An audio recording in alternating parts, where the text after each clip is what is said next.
This is Vicinity 95.3 FM, Ikeji Ile, Ijesha. The time is 12 o'clock. I am Boluwatife, Ajayi, with Global News. First, the headlines.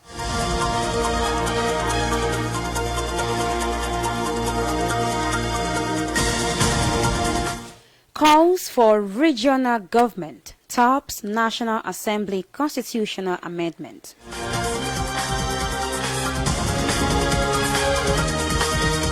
African Development Bank approves development funds for Equatorial Guinea.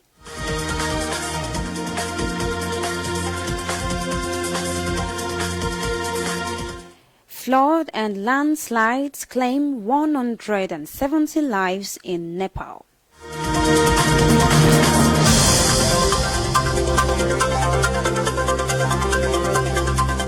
Now the news in full.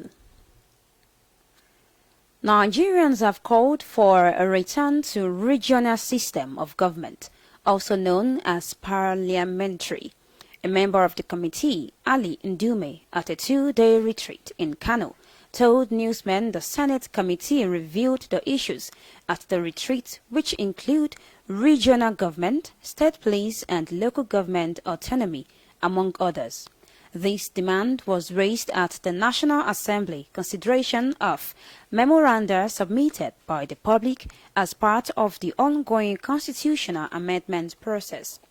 Ndume said while northern lawmakers are not afraid of a return to regionalism as being advocated in some quarters, they would not allow any regions to be cheated in the ongoing constitutional review.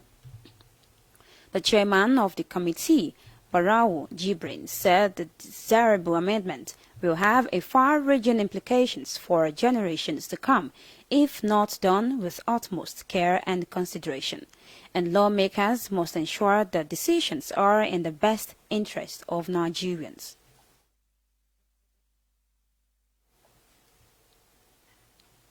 Federal government has unveiled plans to commemorate Nigeria's 64th independence anniversary, as the presidency on Sunday handed over 64 compressed natural gas (CNG) buses to representatives of organized labor, TUC, NLC, and Natural Association of Nigerian Students, NANS.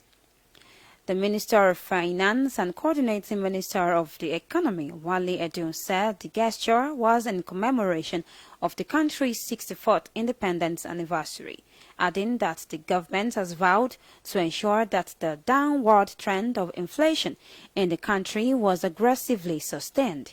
He made the pledge at the State House in Abuja during the handover of the buses to representatives of the organizations.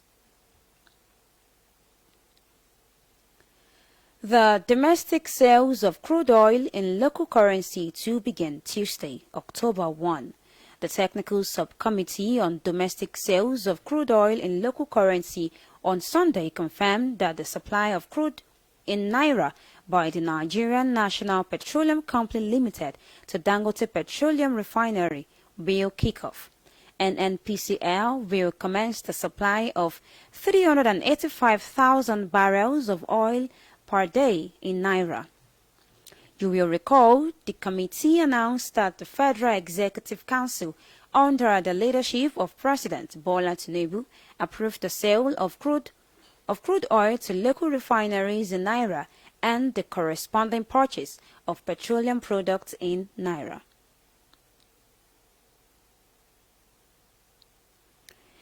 Away from Nigeria, Equatorial Guinea has received $3 million for a technical assistance project to boost local content for micro, small and medium enterprises from African Development Bank Group.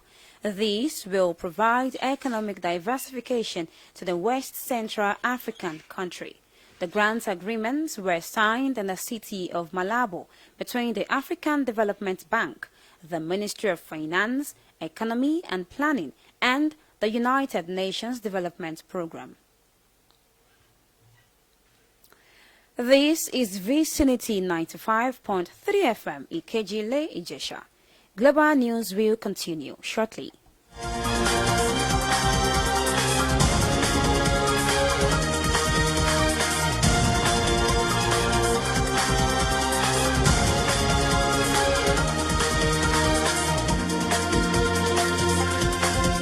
Now the rest of the news.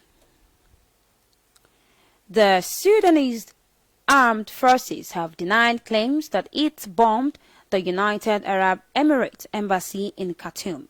According to report, the airstrike damaged the residence of the UAE head of mission in Khartoum extensively. Reacting to this, the UAE threatened to file a complaint against the Sudanese government as the United Nations, the Arab League, and the African Union. The Sudanese Armed Forces spokesman, however, noted that the Sudanese Armed Forces, SAF, does not target diplomatic missions. The death of Hezbollah's leader on Saturday has raised concerns of a full-scale regional war in the Middle East after Israel confirmed the killing of Hassan Nasrallah and other Hezbollah commanders in an airstrike on Beirut Friday. Nasrallah, who has not been seen in public for years for fear of being assassinated, is regarded as one of the most influential figures in the Middle East. However, Iran's supreme leader, Ali Khamenei, said his death will not go unavenged. In the meantime, tension in the air as Israel expands attacks in Lebanon. The airstrike that hit a multi-story residential building have claimed the lives of 3 Palestinian leftist factions earlier today.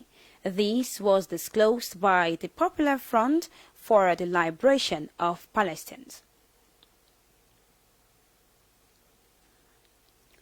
The death toll from the devastating flood and landslides that happened in eastern and central Nepal on Friday have risen to 170. About 42 people are currently missing and 101 people injured. This was revealed by the Home Ministry spokesperson, Rishiram Pokharel. Pokharel noted that 4,000 people affected by the flood and landslides have been rescued.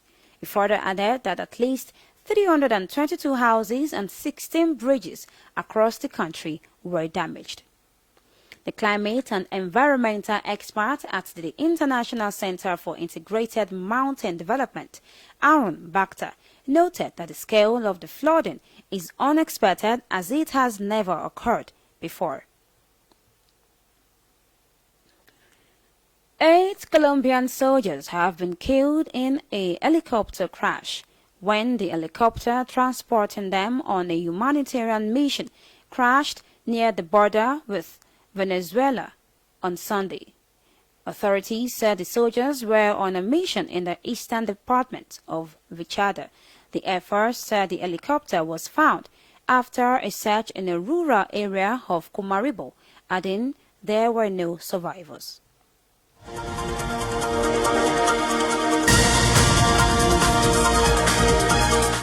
To end the global news, another look at the headlines. Nigerians have called for a return to regional system of government, also known as parliamentary. This demand was raised at the National Assembly consideration of memoranda submitted by the public as part of the ongoing constitutional amendment process. We told you that Equatorial Guinea has received $3 million for a technical assistance project to boost local content for micro, small and medium enterprises from African Development Bank Group. And lastly, you heard that the death toll from the devastating flood and landslides that happened in eastern and central Nepal on Friday have risen to 170.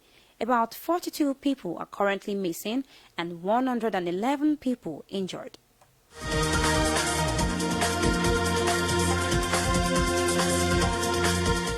And just before we go, the last line. Don't let yesterday take up too much of today. That was Global News on behalf of the news editor, Boluwatife Obi Israel. I am Boluwatife Ajayi. Many thanks for listening. Please stay tuned for news nationwide at 5 o'clock. Good afternoon.